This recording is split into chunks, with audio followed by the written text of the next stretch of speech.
Jamaicans has diabetes. 17% of Jamaicans have high cholesterol. A healthy lifestyle can reduce the risk of most of these diseases. Things like regular exercise and adequate rest can play an important role in maintaining good health.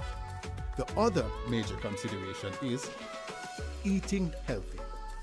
The question is, how do you walk into a restaurant or fast food outlet and identify the healthier menu items? Better For You is an initiative to help Jamaicans to eat healthier. Restaurants and fast food outlets can voluntarily participate by identifying the items on their menu that meet the food-based dietary guidelines for Jamaica. These menu items would be easily identified with the Better For You logo, so customers can quickly identify healthier meal options by looking at the menu or menu board. Once they see the Better For You logo, they can confidently order that menu item, knowing that it's a healthier choice. Better For You will help Jamaicans to make better choices and prompt restaurants to add better options to their menu. Better For You is better for everyone. Good health begins with better choices. Most Jamaicans will tell you corruption in politics is deep-rooted, and I just saw it said, and nothing can do about that. But actually, there is, and another 152 countries are doing it. It's called asset declaration, and it works best where citizens themselves understand it and help to ensure the law is enforced. Corruption happens when public officials abuse their power to benefit themselves, family, or associates. Jamaica's Integrity Commission Act was designed to prevent corruption, and here are 5 things you should know. 1. Under this law, every year MPs and senators must report what they earn, own, and owe, and if they don't, they'll be sanctioned. 2. Their report must include the same kind of information for their wife or husband and children. 3. If they get a gift worth more than $100,000 from anyone who's not family, they must declare it. 4. A summary of the declarations of our Prime Minister and opposition leader must be published where the public can read it. 5. Parliamentarians can now be prosecuted by the Integrity Commission. They can be fined up to $2 million or serve up to 2 years in prison if they don't file their declaration or if they give false information, and $500,000 for not filing on time or ignoring requests for information. Unfortunately, our parliamentarians made changes that prevent the public from knowing when they've broken the law or when they're being investigated. We really need to change that. Visit jampja.org to find out more about the Act and to track if your MP is obeying this law. If they're not, JAMP's MP Tracker will help you write, tweet, or call your MP. Ask them, you submit your declaration yet? The Integrity Commission clear you? Let's help the Parliament stay honest. A message from the Jamaica Accountability Meter Portal, funded by the European Union and the Inter-American Development Bank in partnership with the Private Sector Organization of Jamaica. Cook it up and make we steam it. Fresh so me need it, tilapia a real fish. Cook it up and make we roast it. Farm fresh so me need it, tilapia a real fish. Grow smart at the best part. Food for thought so me have to eat smart. Easy catch, fully net. A tilapia so you don't know what's next. Cook it up and make we fry it. Fresh so me need it, tilapia a real fish. Bring home the best in freshwater fish. High content of vitamin B3, protein and potassium. Tilapia, simple, healthy, delicious. Na na na na na na. We want a piece for Jamaica. Yeah, yeah. We have to be our brother's keeper. Yeah, yeah. Jamaica live good, yeah. I make we enjoy life. Want we feel safe at night. Jamaica live good. I better you and I. No say we future bright. Jamaica live good. Yeah. Come together as one. I make the violence the one. Yeah. We want a piece for Jamaica. Yeah. Yo, what are you? Oh man, no, no, brother, no, man, You see you have a player, dirty game, no play. Like a bad game. No, I said, place you come from, brother, I want to live good, man. I want to live good, brethren. No shake hand, I can play like a bad, brethren. Really have to shake hand? Yeah, man, and no badness, brethren, just live good, man. Come together as one. make the violence done. BGLC, the regulatory body. We regulate, you play without worry. We regulate, you play. BGLC, fair play when you play. For the fun of the game, you know where they are. BGLC, keep it fair for the player. You play the game and we are the rules setter. Keep everything fair so the game play better. The Betting, Gaming and Lotteries Commission. We ensure fairness, integrity and responsible gaming practices. Keep the game fair and fun for everyone. We regulate, you play.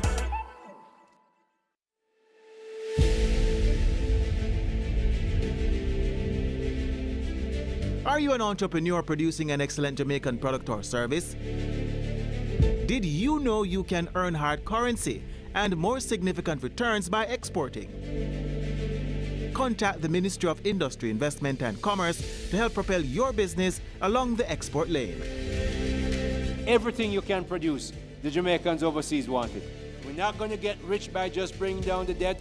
We're going to get rich by exporting a lot more. So grow exports, create job opportunities, drive economic growth through exports to make Jamaica a richer and much more prosperous country.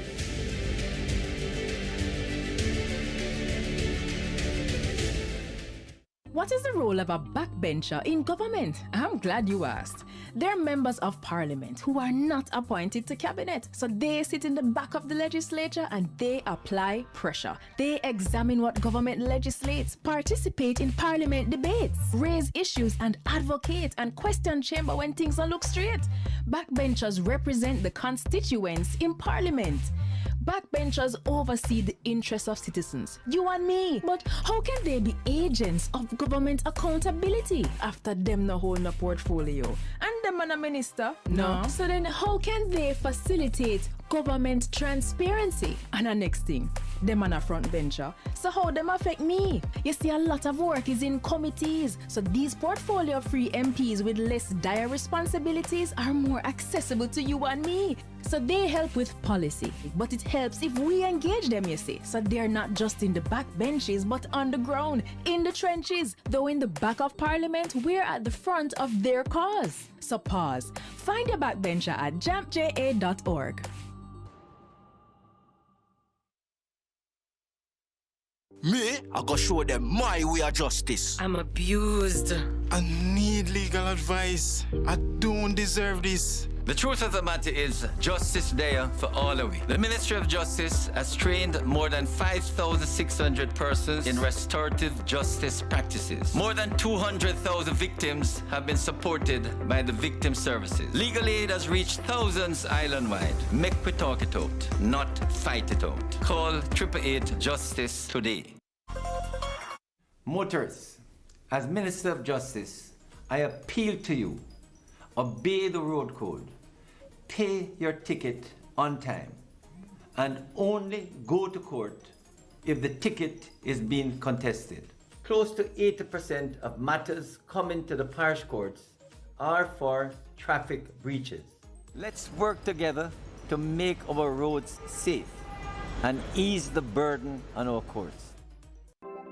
Jamaica, I can help you protect our citizens. Jamaica Eye will play a part in increasing your public safety.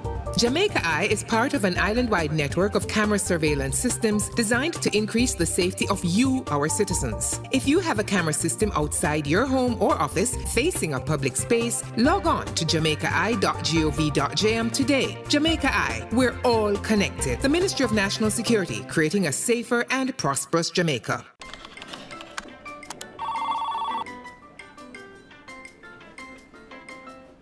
Once upon a time in a Caribbean island known for its rich culture, natural beauty, lived a group of people who were buried in piles and piles and more piles of paper.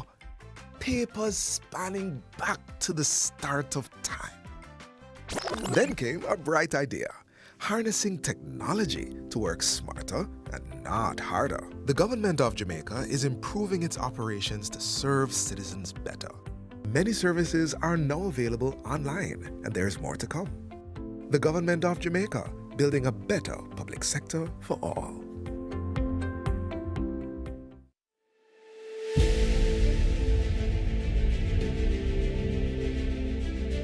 Are you an entrepreneur producing an excellent Jamaican product or service? Did you know you can earn hard currency and more significant returns by exporting? Contact the Ministry of Industry, Investment and Commerce to help propel your business along the export lane. Everything you can produce, the Jamaicans overseas want it. We're not going to get rich by just bringing down the debt. We're going to get rich by exporting a lot more. So grow exports, create job opportunities, drive economic growth through exports to make Jamaica a richer and much more prosperous country.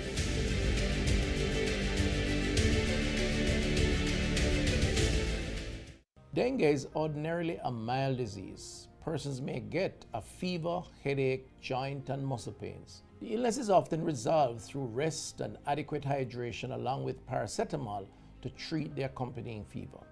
However, on occasions the illness can progress to severe dengue, which can result in organ failure, bleeding and severe fluid depletion that can lead to shock and even death. Therefore, it is important for persons who are experiencing fever, vomiting, severe abdominal pain, bleeding under the skin, feeling very weak, or getting confused to seek immediate attention. Let us work together to protect ourselves against dengue. What if I told you that you own thousands of acres of land, more than 100 companies with over 100,000 employees and billions in the bank? Well, I have news for you. You do. Jamaica belongs to you, and you need export protection to safeguard those assets for your future, your children, and your children's children. And you already have it. A key protector is our Auditor General, whose role is outlined by the biggest, baddest law in all the land, the Constitution. The Auditor General's main job is to examine the financial reports of all public entities to ensure that they are accurate and that public funds are used appropriately and effectively to deliver public goods and services without waste.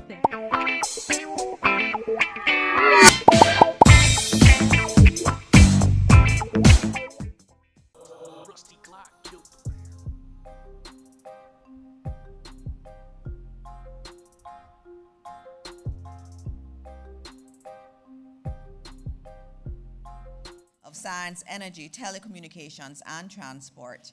Many other officers from the MSETT team. We also have to acknowledge Mr. Metri Siaga, the President of the Private Sector Organization of Jamaica, and also Mr. Philip Ramson, the President of the Jamaica Chamber of Commerce. And we have several members of the media fraternity here with us. Ladies and gentlemen, good morning again. And as I said, this morning is about a very important announcement that will be made by Minister Vaz. It has very important implications for Jamaica, and that's why we have done this press conference and invited the media here, and also put it live on television and on social media because it is of such importance this morning. And so I'm not going to give you any more preamble. I'm just going to ask our Minister of Science, Energy, Telecoms and Transport to come. Please welcome the Honourable Darrell Vaz.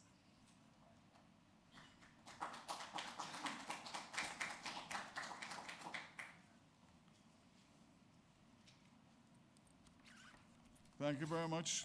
Good morning to Jamaica. Those are present, those on social media, those in the diaspora. You would realize that today is not postcab. So the fact that I'm here in the banquet hall and not at my ministry auditorium would signify the importance of what I'm about to say. So ladies and gentlemen, good morning again.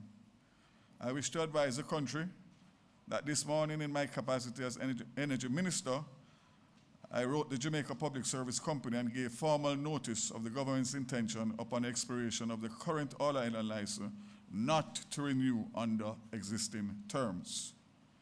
My letter to the JPS was written pursuant to condition 27 of the license, which provides the government of Jamaica to acquire the licensed business at the expiration of the terms of the license. That expiration date is July 8th, 2027. Let me make it clear, It is not the intention of the government of Jamaica to take charge of the operations of the JPS. Prior to the expiry of the current license in 2027, we intend to renegotiate new licensing terms and conditions with potential investors which are favorable for the people of Jamaica. My statement to the media at this time is intended to provide clarity and transparency around the government's objectives, the process that is underway, and to reiterate our commitment to securing better outcomes for the Jamaican people. Our country will recall in 2001, the former People's National Party administration and government entered into an all-island licensing arrangement with the JPS. Subsequently, the same administration further entered into a binding agreement to amend provisions of the 20-year-old license. I think we can all agree that the people of Jamaica have not been served well by the existing electricity supply arrangements. The terms and conditions under the current license has yielded electricity prices which are amongst the highest in the region. The arrangements in relation to the license is deeply flawed and in need of significant reform. The current juncture represents a first opportunity presented to the current administration of Prime Minister Honis to secure terms which better serve the people of Jamaica. We take this duty seriously. The development where the government of Jamaica has essentially formally notified the JPS of its intention to, at the expiration of the current license, not pursue renewal under existing terms, has come in the context of developments in the wider electricity sector where there has been a significant global reduction in the cost of renewables. The government of Jamaica is determined that consumers of electricity in Jamaica should be placed in the best position to benefit from these developments. The current licensing arrangements with the JPS does not provide sufficient incentives to bring renewables into the grid at the scale, and it provides for generation via imported fossil fuels, which is not cost effective. It is over time to reform.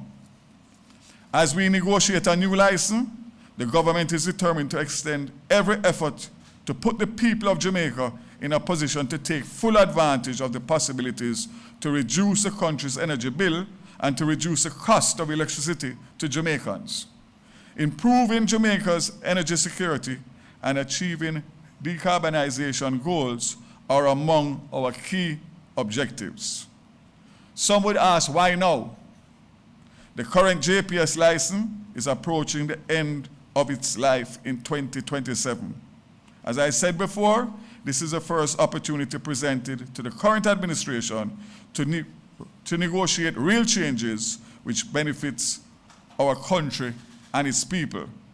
The action I have taken today on behalf of the government of Jamaica in giving formal notice to the JPS of the government's intention to acquire the licensed business at the expiration of the term of the license is a step towards achieving change which our country now demands.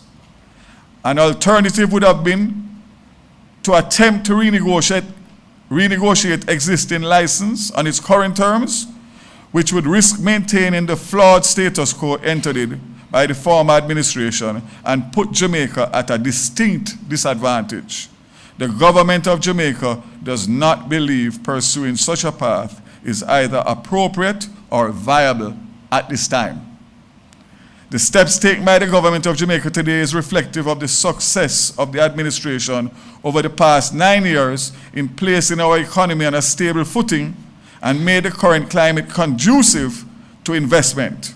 Indeed, we are in a position to, on behalf of the people of Jamaica, pursue significant reform to the energy sector in a bid to secure better and more affordable outcomes for the people of Jamaica.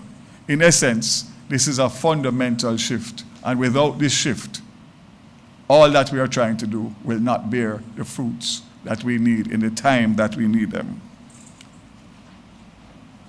The formal notice given to JPS will give the government the remaining 2 years of the existing JPS concession to implement holistic changes through the development of a long-term plan to create a modern and efficient electrical power system which is more dependable and creates a sustainable pathway towards lower electricity prices for Jamaica households and businesses alike.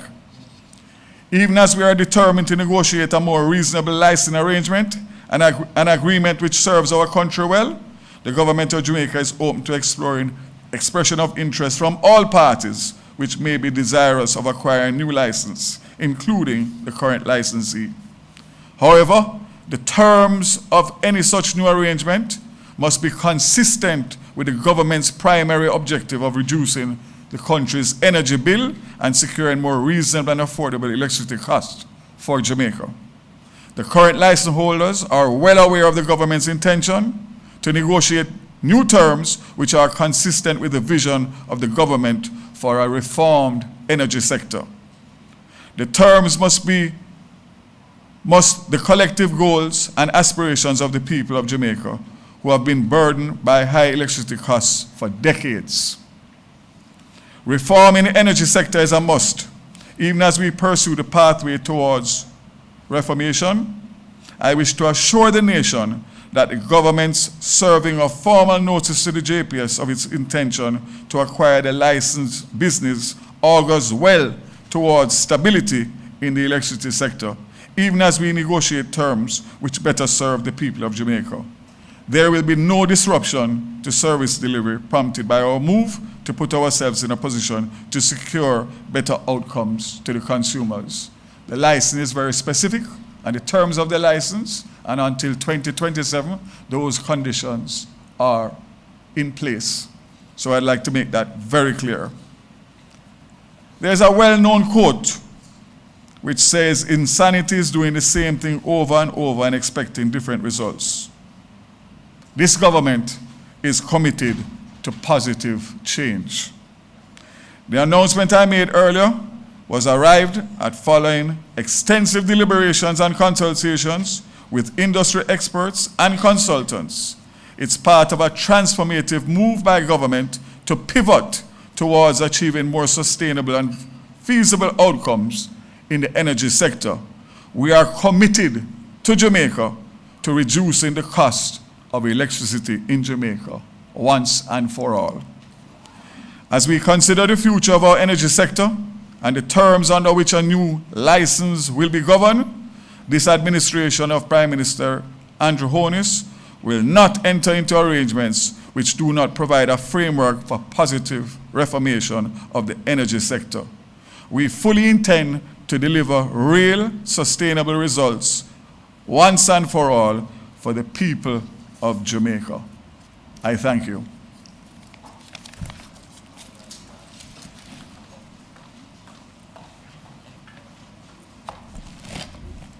All right, I now invite our Minister of Finance and the Public Service, the Honorable Favour Williams, to bring some remarks to you after that very, very important presentation from Minister Vaz. Minister Williams.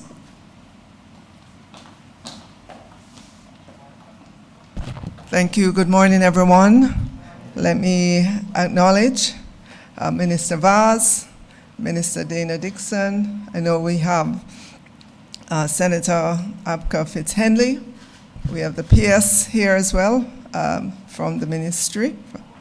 Let me acknowledge Metri Siaga, President of the PSOJ, Mr. Ramsing, President of the Chamber of Commerce, representatives from the JPS, other members of staff from the ministry, from Minister Vaz's ministry, members of the press. Thank you for always being here to help us to carry our news to the rest of Jamaica. And so I want to start out by saying the Ministry of Finance and the Public Service stands in full support of the decision to trigger the option available to the government. Triggering the option, as you heard Minister Vaz say, does not necessarily lead to a purchase. It allows us to negotiate new terms on behalf of the Jamaican households and businesses, and it also allows us to look globally for others who may desire us of coming to Jamaica and leading this industry. As well, Minister Vaz announced that if we do nothing, the license will renew on similar terms and conditions, which would put Jamaica at a distinct disadvantage. We know, because we're all consumers of electricity, that those terms and conditions, the current ones, have only generated high electricity costs for Jamaicans, which have prevented us from being as competitive as we could be relative to the rest of the world. It is no secret that our manufacturing sector cannot expect to accelerate its growth unless it has significantly lower energy prices. And in the process of going through all of this, I took a look at just the comparison data that exists. You can search it for yourself, and when you compare energy prices on a per kilowatt hour for Jamaicans, whether it be residential or business, it is significantly higher than the average experienced across the world. And so this announcement is a significant step to reform of the energy sector and to seek better conditions on behalf of all Jamaican households and businesses. And so we stand in full support of this, knowing the positive impact that the reduction in energy prices, which we will be seeking, will have on the Jamaican economy, on households, on businesses, and for our future. Thank you.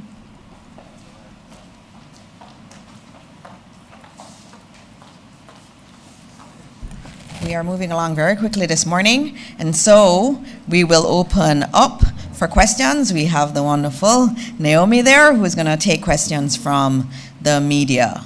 All right, good morning, Minister. We have our print and electronic journalists here. Let me start off quickly because it's a very important announcement this morning. Mahiri?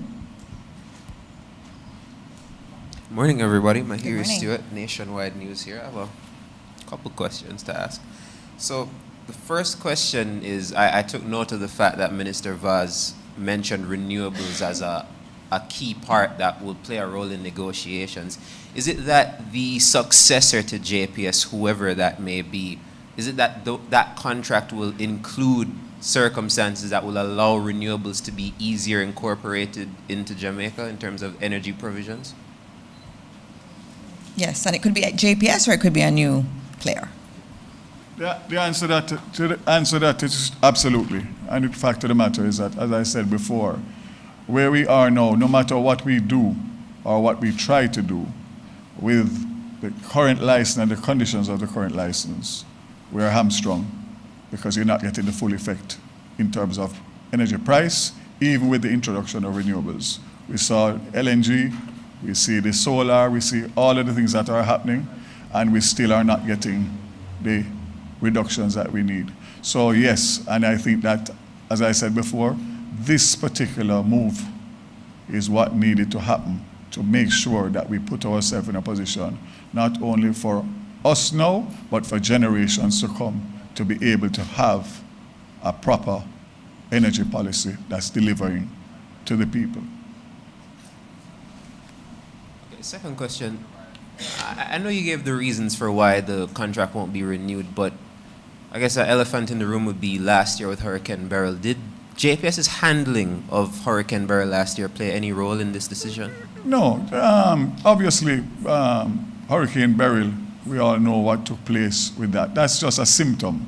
The fact of the matter is that it's more fundamental than that. It's broader than that. And the fact of the matter is that, and I want to reiterate it, the government of Jamaica had two options. One is to try and negotiate an existing license with the existing operator, which means that the government would be at a distinct disadvantage from jump. So what I want to put Jamaica in a position is to be on a level playing field, that when we go into that negotiation with whoever we go into it with, we don't have our hands tied behind our back.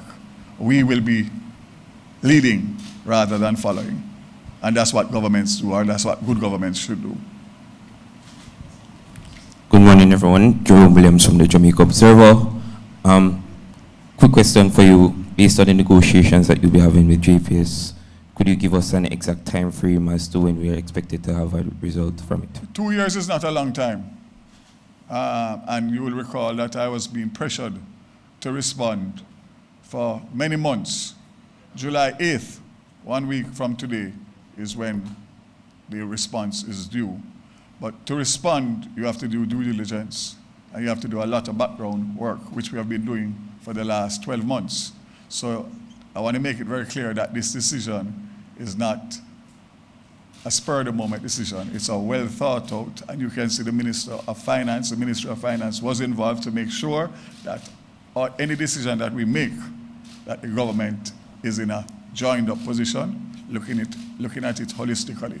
So the straight answer to your question is no. And if you notice, I speak about the license. The license and not the licensee, because the licensee is only following the license that they got.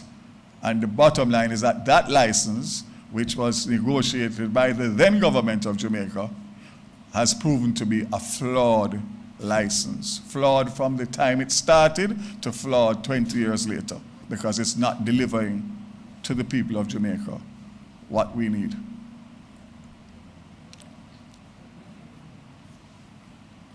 All right, so I guess a follow-up question for me. Oh, sorry, you just asked how quickly.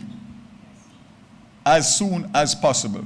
We have already notified the JPS formally, and I expect to get a response from them in due course, and that is a priority of the ministry. Regardless of what the season we are going into now, that is our priority, to make sure that we move the things along as quickly as possible, so we do not get caught in a situation where time is running out on us in 2 years and we have to make decisions off the cuff. We need to make sure, because these decisions are not only for today, this will affect generations to come. So in terms of, I know that you said that this renewal, in terms of not continuing it, is based on existing terms. And I know probably the headlines are going to say government not renewing with JPS, but that doesn't mean necessarily that there's a future where it won't be JPS. People probably think this is the end of it, but that's not necessarily the case, correct? Yeah. So let me make it very clear. The license as we know it, that has 2 years left on it, the government will adhere to all of those conditions. In the meantime, the government of Jamaica is going to start looking at our options. That options includes any and everybody. Whoever it is that we end up going to the table with for a final negotiation for a new license with new terms as of July 2027 will be terms that are favorable to the Jamaican country people and citizens and everybody, because we are getting the opportunity to draw a line in the sand, learn from our mistakes and don't repeat them, and negotiate on an even keel to get the best result. And we will bring in our consultants, whatever we need to put that team together to make sure that we are looking at what has transpired in other countries, the mistakes that have been made, to make sure that when we finalize our negotiation and sign with whoever, it will be the best possible deal for the people of Jamaica. And has the government... Well, the PSOJ president is behind me. I know you were speaking earlier about how it's going to affect the average citizen, but in terms of the impact that you think this will have on the business sector and the private sector in general, how much do you think it's going to make things different? Put it this way, we know what it's not doing now. So the fact of the matter is that we are very aware what demands are from the business community and the private sector in relation to energy solutions. SEZs, currently, they can't benefit. So we are very aware of what the issues are. And as I said before, it's business community is who drives growth, you know. The government only facilitates it. So if we can't deliver to them the right ingredients, then the country will continue with minimal growth, if any. So we're very clear on that. What I can say, and as I said before, this is today, July 1st, 2025, a new day as it relates to the future of energy in Jamaica. Thank you, Minister. I have a quick one online, then I'll go to Corey from the Gleaner. Just a quick one. How will you manage then the risk of blackouts during the transition if JPS appears to not put much care into the running of the business prior to the end of the current contract in 2027? The same way I dealt with Beryl. The OUR has their mandate. They are the oversight. And if it's not being oversight or overseen properly, the government will have to intervene. But I do not expect that. I absolutely don't. Not based on the conversation that I've had already and the fact that that does not suit anybody. So I'm not concerned about that. All right, thank you, Minister. Corey? Good morning. Corey Robinson, Gleaner Company. Just wanted to know, Minister, how many other options outside of the JPS are you foreseeing now, currently? And how long will it take for them to be up and running after these 2 years? So it will be premature to go any further from the discussion that I've just outlined to the people of Jamaica. It won't be prudent. The fact of the matter is that we have a license, we have a conditionality on the license which we have exercised, and I would prefer to start the discussions with the licensee before I have any further comments. I don't want to prejudice anybody. I just want to make sure that we do things the right and proper way, and therefore I'm going to be very, very hesitant in getting into any detailed discussion about the future until such time as a process takes place. It would be irresponsible as a minister and as a government, even although we know the sentiment of the average Jamaican out there. We're going to make sure and stay focused and stay on the high road. Thank you, Minister. Let me just ensure, are there any other questions from the journalists in the banquet hall? I think everybody is in awe. I don't think, I think you need to give them a day or two to pinch themselves, because this is a very, very, very, very, very huge statement, position by any government in any country. It's not an easy decision to make, but you have to make the decisions that will reap the best rewards for the country. That's why we are elected, and that's why we are standing here. So, as I said, I don't want to get into too much discussion. Let the process take place. What I will give my undertaking is to keep the country apprised on a regular basis in relation to how and where the discussions and negotiations are going. Thank you, Minister. Then we'll do a final follow-up from Corey. I know the PSOJ president is here, and Minister does have another statement as well to make. All right? I would think that they were doing their statement already to commend the government. And the minister, sorry. Yes. One second. Let me just get the mic to you, Mr. Siaga. I just want to say congratulations, Minister, but also I hope that as part of the consultation process, we hope that you include the private sector, all of the private sector, to ensure that our needs are met as well. 100%, and that has always been my stance as a minister. And the fact of the matter is that will go further to include even the opposition and keep them abreast and updated, because this is a very important national issue. So we can't treat it as partisan as we usually do. And in my usual style, I always have discussions with my counterparts, shadow spokespersons in whichever portfolios I have, because I believe that that's a right and proper way. In this case, I don't know how much they can help me based on the previous license, but I'll still include them in the consultation and discussions. Thank you, Minister. There are no further Thank you very much, and I say today, new day. God bless Jamaica.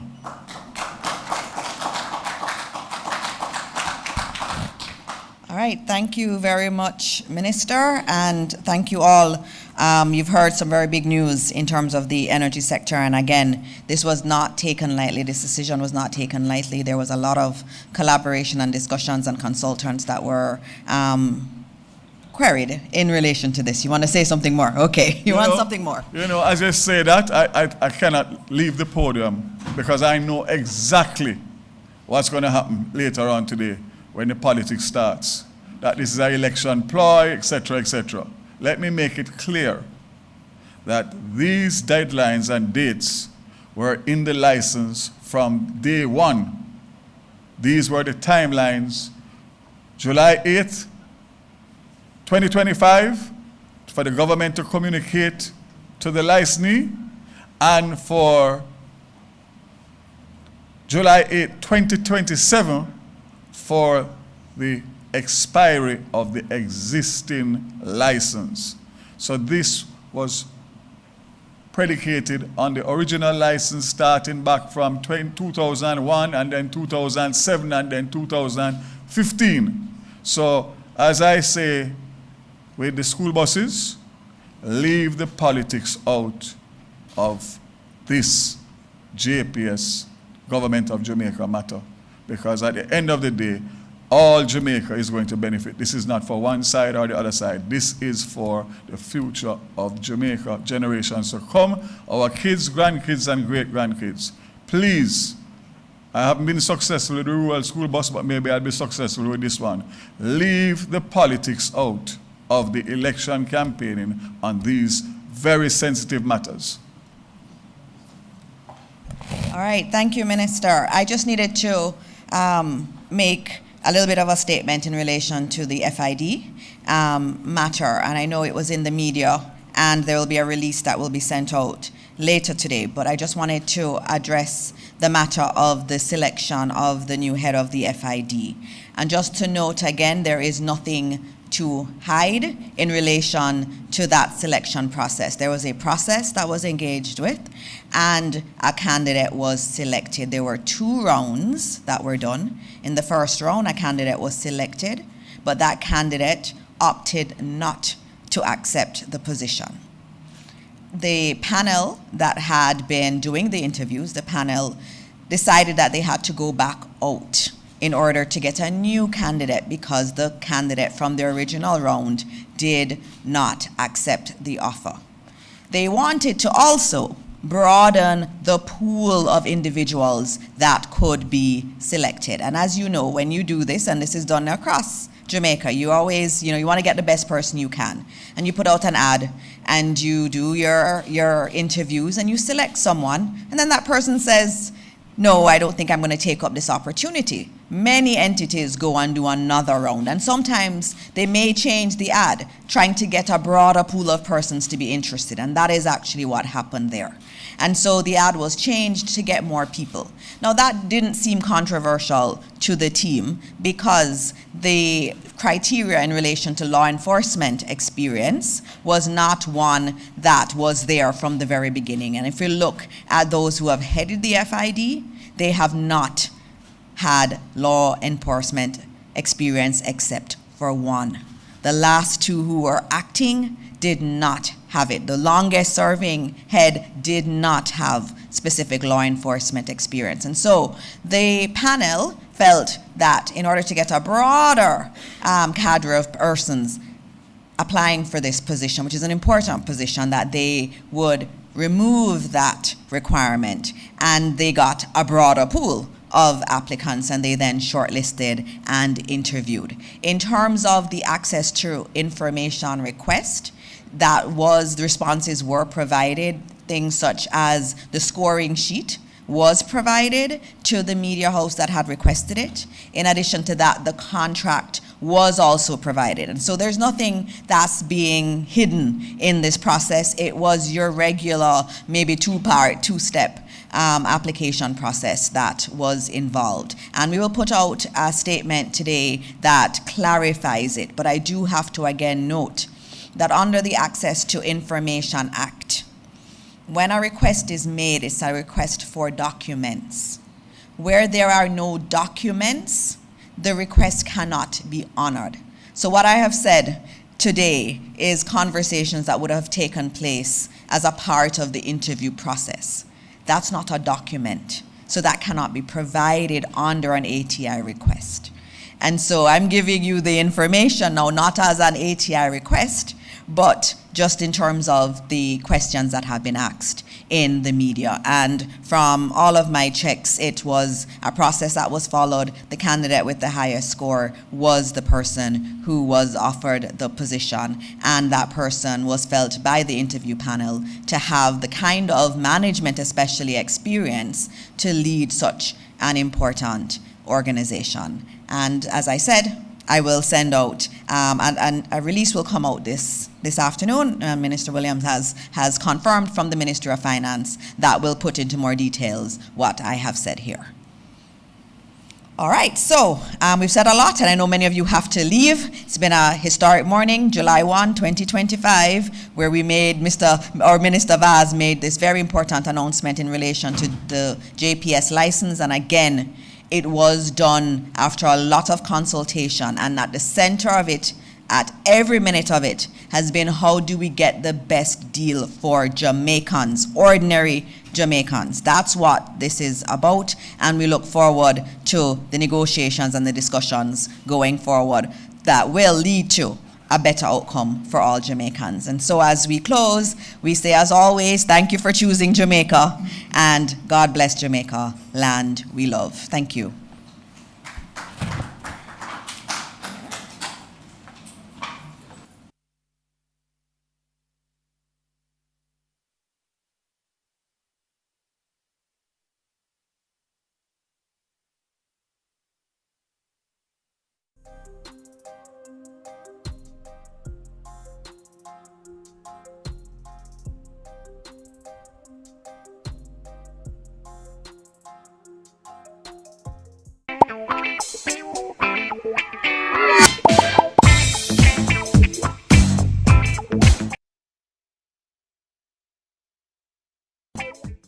Written for all Jamaicans, the Ministry of Economic Growth and Job Creation is on a mission to transform lives.